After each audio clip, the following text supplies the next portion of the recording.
Guys, good morning. और morning हो चुकी है मेरी। तो अभी मैंने लगाई हुई है मशीन। तो सबसे पहले मेरे धुलेंगे कपड़े और उसके बाद मैं जाऊँगी नहाने, कि घर का काम हो चुका है।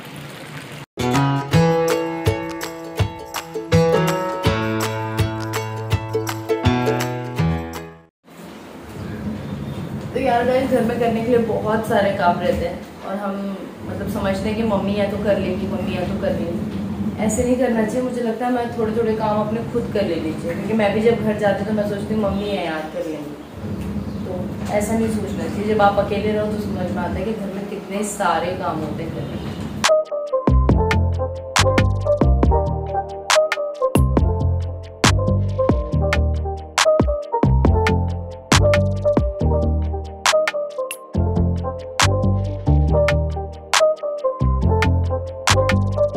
तो यार कपड़े तो धो लिए, नहा भी लिया, पूजा भी कर ली, सब हो गया। अब वही फिर से खाली। तो बस सोचा आप लोगों से बात कर लूँ। गाइस, मेरी बिल्डिंग में स्विमिंग पूल भी है, बट लॉकडाउन की वजह से सब बंद हुआ पड़ा है। और जिम खुला था थोड़े टाइम के लिए, 3 महीने की फ़ीस भी भरी थी, फिर बंद हो गया। क्या यार, लॉकडाउन लॉकडाउन लॉकडाउन, परेशान हो गई हूँ मैं तो इस लॉकडाउन से। पता नहीं कितना और चलेगा। फरवरी से शुरू हुआ था लास्ट ईयर, और अभी फिर वही मार्च अप्रैल चल गया। 1 साल से भी ज़्यादा हो गया है। पक गए हैं लोग, भी परेशान हो गए हैं लॉकडाउन से यार। अब कितना लॉकडाउन करेंगे। तो यार मैं तो हो गई हूँ घर में बोर, और सुबह से बस किताबें किताबें किताबें ही पढ़ रही हूँ। और मैंने सुना है कि कल से फुल लॉकडाउन लग रहा है। तो यार एक मन कर रहा है कि घर चली जाऊँ, थोड़े दिन मम्मी पापा के पास रह लूँ और फिर नानी के यहाँ चली जाऊँ पहाड़ में। क्योंकि लॉकडाउन के समय ना बस ऐसे ही मन करता है कि आप अपनी फैमिली के साथ हो। और मुंबई से गए सभी लोग मतलब भर भर के वापस घर जाने लग गए हैं, क्योंकि सबको डर लग गया है कि लास्ट टाइम जैसा लॉकडाउन ना हो जाए। क्योंकि जो मेरे सब्जी वाले भैया हैं जिनसे मैं सब्जी वगैरह भी लेती हूँ, तो वो भी गाँव चले गए हैं, और ज़्यादातर सब लोग गाँव ही जा रहे हैं। और काफ़ी सारे फ्रेंड्स का भी फ़ोन आया था कि घर निकल जाओ अगर खाली हो तो इस टाइम, क्योंकि शूटिंग भी बंद हो गई है। 15 दिन तक कोई शूटिंग नहीं होने वाली है, कुछ नहीं होने वाला है। तो 15 दिन का तो फुल लॉकडाउन आ चुका है। कल से फुल लॉकडाउन लग रहा है मुंबई में। तो वही सोच रही हूँ कि कहीं निकल जाती हूँ, क्योंकि अगर घर में रहूँगी तो आप लोगों के लिए ब्लॉग भी नहीं बना पाऊँगी, और मैं तो खुद भी बोर हो जाऊँगी। क्योंकि घर में आदमी क्या दिखाएगा, वही डेली सोना उठना, वही खाना बनाना, तो समझ नहीं आ रहा है कि क्या करूँ। तो मैं पढ़ रही हूँ बाबा नीम करोड़ी जी की बुक। बाबा नीम करोड़ी बहुत ही ज़्यादा मतलब मान्यता है इनकी। उत्तराखंड में इनका टेम्पल भी है कैची धाम के नाम से, और बहुत बड़े बड़े लोग मानते हैं इनको, लाइक प्रियंका चोपड़ा और फेसबुक का मालिक, एप्पल का मालिक। तो काफ़ी सारी सेलिब्रिटीज़ फ़ॉरेन से भी आते हैं। तो काफ़ी सारी मान्यताएं हैं। और मैं जो बुक पढ़ रही हूँ इसमें बाबा की जो भी कथाएं हैं या जो भी बाबा के टाइम पे चीज़ें हुई हैं, वो सारी इसमें चीज़ें लिखी हुई हैं। और मुझे खुद भी पसंद है यार ऐसी चीज़ों के बारे में पढ़ना जो कि ऐतिहासिक रही हूँ और जो अपनी संस्कृति से बिलोंग करती हूँ। तो ऐसी बुक्स मैं बहुत ज़्यादा पढ़ती हूँ। तो मेरा पूरा टाइम इसी में जा रहा है, क्योंकि आजकल कहीं आना जाना है नहीं, और शूटिंग वगैरह भी सब बंद हो चुकी है। तो इसी में लगी हुई हूँ। और घर में क्या करूँ, बाकी थोड़ा मेरा कबूतर आ जाता है तो मैं उससे बातें कर लेती हूँ और अकेले बड़बड़ाती रहती हूँ। तो यही सारा काम है यार। तो बस सोच रही हूँ कि घर निकल ही जाऊँ। और मैं जब भी घर जाती हूँ मैं बाबा नीम करोड़ी टेम्पल ज़रूर जाती हूँ।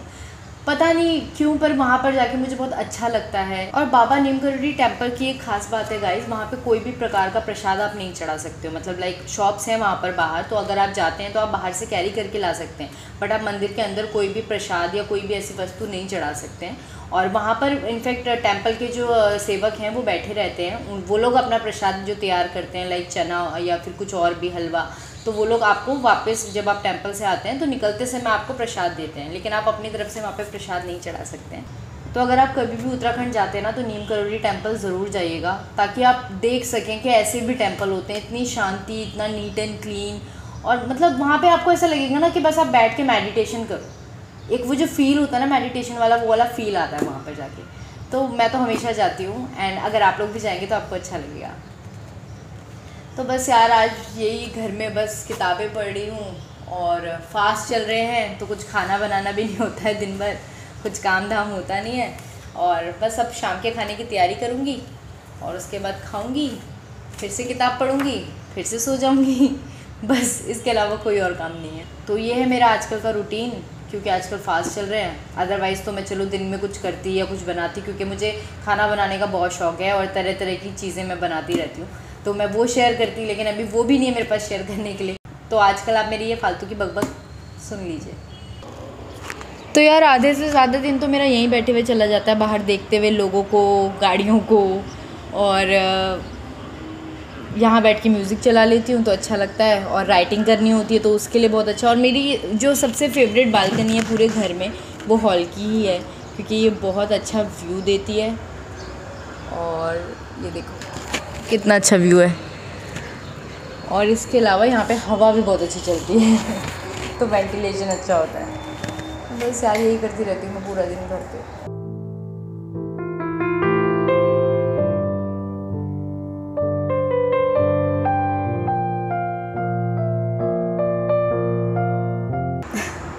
फिर से बुक बुक बुक, बस मैं सोच रही हूँ क्यों ना लॉकडाउन का फ़ायदा ही उठाया जाए, नॉलेज बढ़ाई जाए।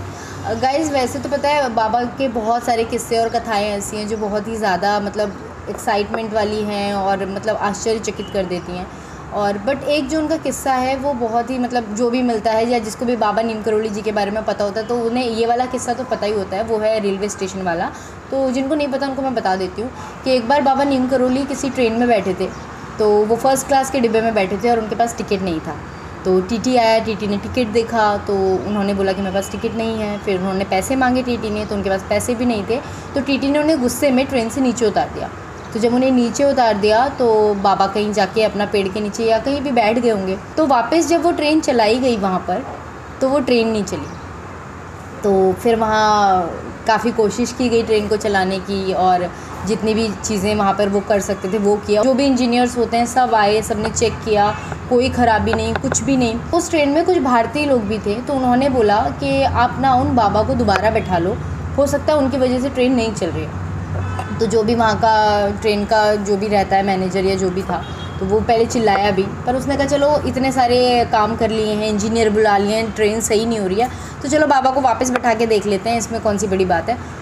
तो बाबा को वापस बिठाया जाता है और वो स्टेशन का नाम था नीम करोली स्टेशन, और बाबा का नाम वहीं से पड़ा है, वो मैं बताती हूँ। तो गाइस जैसे ही बाबा ने अपने चरण रखे ट्रेन में, ट्रेन वापस शुरू हो। मतलब अपने आप में बहुत बड़ी बात है यार कि मतलब ऐसा होना, क्योंकि सारे इंजीनियर्स आ गए और सारा कुछ देख लिया, ट्रेन में कोई ख़राबी नहीं, कुछ नहीं, ट्रेन चल नहीं रही है, लेकिन बाबा ने जैसे ही चरण रखे वो ट्रेन चलनी शुरू हो गई। तो ये एक बाबा का बहुत पॉपुलर किस्सा था, और वो स्टेशन का नाम था नीम करोली स्टेशन, और बट जो बाबा का नाम था वो था लक्ष्मण दास। तो अभी वो जो स्टेशन का नाम है वो बाबा के नाम से पड़ चुका है, बाबा लक्ष्मण दास पुरी, जैसे कि आप देख सकते हैं इसमें ये स्टेशन है गाइस, तो ये आप देख सकते हैं। तो ये स्टेशन आज भी है बाबा लक्ष्मण दास पुरी के नाम से, और बाबा का नाम उसके बाद से बाबा नीम करोली पड़ गया था। तो ऐसे बहुत सारे किस्से हैं यार, ये तो एक किस्सा था इंटरेस्टिंग सा, और खाली बैठी थी तो सोचा आपको सुना दूँ। तो ऐसे ही मैं उनके किस्से पढ़ती जा रही हूँ, बहुत सारे किस्से हैं। मतलब एक बार ऑयल ख़त्म हो गया था मंदिर में, तो बाबा ने कहा जाओ नीचे नदी बह रही है उसमें से निकाल लाओ पूरियाँ, तो उसमें से पूरियाँ तल दी लोगों ने। तो अलग अलग किस्से हैं बाबा के, बहुत सारे किस्से हैं, और यार हमको पढ़ना चाहिए थोड़ी, क्योंकि अभी लॉकडाउन है, वैसे भी मेरे पास कोई काम नहीं है, तो मैं कहीं ना कहीं अपनी नॉलेज बढ़ाना चाहती हूँ और अपनी संस्कृति के बारे में जानना चाहती हूँ, तो बस इसीलिए मैं लगी रहती हूँ। तो ये था आज का बाबा नीम करोली जी का एक किस्सा जो मैंने आपको सुनाया, और ऐसे ही बहुत सारे किस्से हैं, ये पूरी किताब भरी हुई है उनके किस्सों से।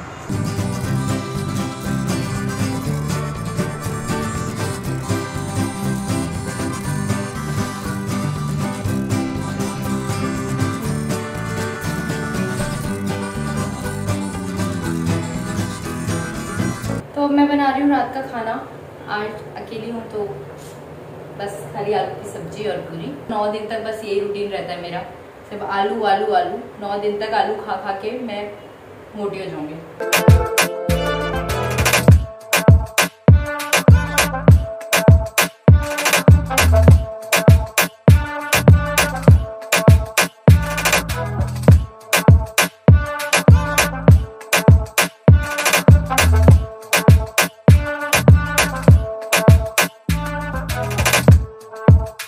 ओके गाइस, तो मेरी पूजा निपट गई है, भोग लगा दिया है मैंने माता रानी को, और मेरा खाना है रेडी, और अब मैं जा रही हूँ खाना खाने। तो आप लोग भी खाना खाने जाइए, और जिन्होंने खा लिया है वो सो जाइए क्योंकि बहुत लेट हो गया है। तो अगर मेरा आज का वीडियो पसंद आया हो तो देखते रहिए गूंज व्लॉग्स, और देखना ना भूलें गूंज waves. Thank you so much.